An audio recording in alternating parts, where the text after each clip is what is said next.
एक समय की बात है, एक राजा के दरबार में उनके कुछ विशेष अतिथि आते हैं। वे विदेशी अतिथि होते हैं और वो विदेश से एक विशेष किस्म का पत्थर लेकर आते हैं जो बहुत ही आकर्षित पत्थर होता है।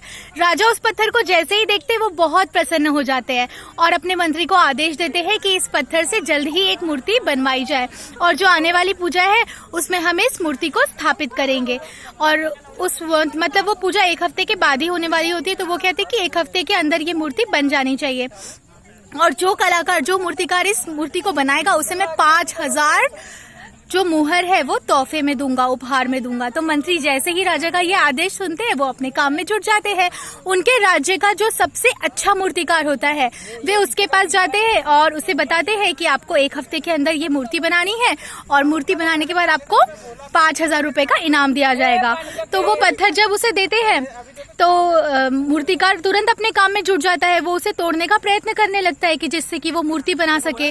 वो उस पर बहुत सारे प्रहार करता है, उस पर बार बार प्रहार करता है ताकि वो पत्थर को तोड़ पाए। वो पत्थर को तोड़ने की बहुत कोशिश करता है, बार बार हथौड़े मारता है, बार बार हथौड़े मारता है। कुल 2 दिन तक के वो प्रयास करता है लेकिन वो पत्थर नहीं टूट पाता।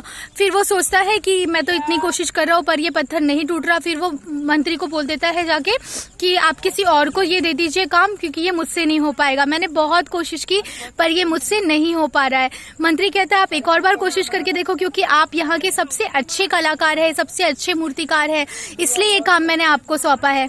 तो वो मंत्री के सामने भी एक और प्रहार करते हैं, फिर भी नहीं टूटता। मंत्री उसे और उत्साहित करते हैं, बार बार प्रहार करने के लिए कहते हैं। वो बार बार प्रहार करता है पर अब वो कहता है कि नहीं नहीं, अब मुझसे नहीं होगा और वो हार मान लेता है। वो कहता है आप किसी और को दे दो। फिर मंत्री एक साधारण से मूर्तिकार को वो पत्थर दे देता है और कहता है कि आपको इससे मूर्ति बनानी है। वो मूर्तिकार जैसे ही उस पर प्रहार करता है पत्थर टूट जाता है और वो अच्छी सी मूर्ति बना लेता है।